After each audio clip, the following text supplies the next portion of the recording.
Nakakatawa naman itong si Court. Pagkakataon na sana niya na para malaman kung sino nga ba itong si Attorney Alon at ang tinatago-tago niya. Ngunit dahil sa nagkamali siya ng hakbang at nadulas siya, napatid niya ang mga bote at nalaman na mayroong sumusunod. Instead na tumago ay nagpakita pa siya at sinabi, tinanong pa kung sino kanya kasama si Maynard. At dahil nga sa abogado ang kanyang kaharap kagaya din niya ay wala naman siyang sapat na ebidensya. Dapat yun ay minanmanan muna niya at pinakinggan na muna niya bago siya nagpakita. Kaya naman napahiya lamang itong si Court dahil nadaan sa maling akala ang kanyang pagmamanman na dapat yun na sana ang pinaka the best na pagkakataon para matuklasan ang tinatago-tago ni Maynard at nitong si Attorney Alon.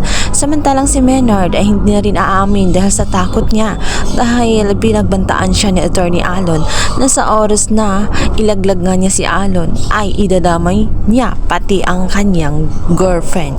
Kung kaya sa takot nga ni Maynard ay nagpakalayo-layo na nga siya kasama ang kanyang girlfriend dahil ayaw na niya ng gulo.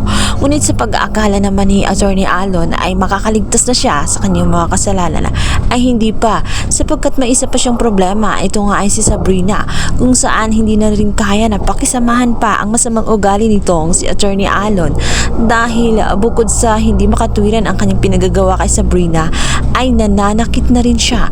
Patunay na hindi talaga niya mahal itong si Sabrina kaya naman alang-alang sa kaligtasan ni Sabrina ay sasabihin na niya ang lahat-lahat kay Attorney Lelet Matias. Subalit sadyang minalas-malas nga itong si Sabrina dahil bukod sa pinaasa lamang siya ni Attorney Alon na maging sila at pakakasalan din niya ito ay wala din palang patutunguhan ang lahat dahil maging ang kanyang kasambahay na chismosa ay nilaglag siya sa kanyang ex-jowa na ito nga si Alon. Kaya naman malalaman ngayon itong si Attorney Alon kung saan ang tagpuan ni Lelet at nitong si Sabrina.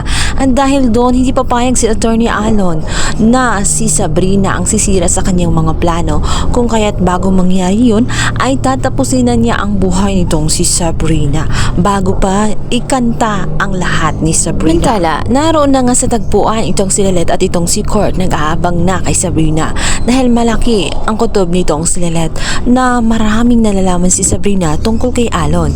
Kung kaya't ito na ang pagkakataon na papatunayan nila na tama ang hinala nila kay Attorney Alon. Medyo natagalan ang pagdating ni Sabrina dahil nalubat pa nga siya, hindi na kontak agad itong si Lelet. Kung kaya sinabi na nga ni Court na baka inindyan lamang sila nitong si Sabrina.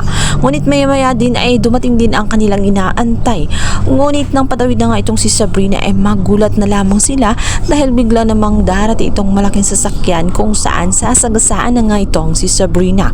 Kung kaya't gulat na gulat itong si Lelet at itong agad si Court. Agad namang sinaglolohan ni Court at itong si Lelet itong si Sabrina dinala agad sa ospital.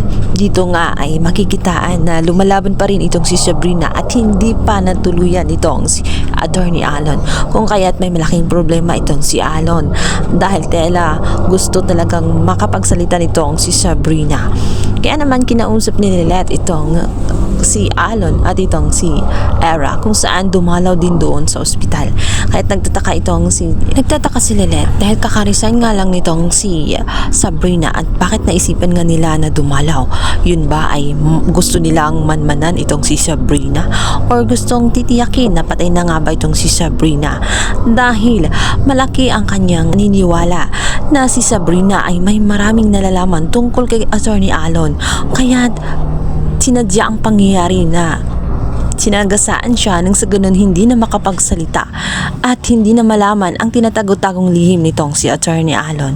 Kaya inaantay nga nila na magising muli itong si Sabrina nang sa ganun malaman at makilalang mabuti nitong si Lelet ang magiging asawa ng kanyang kapatid na ito nga si Era.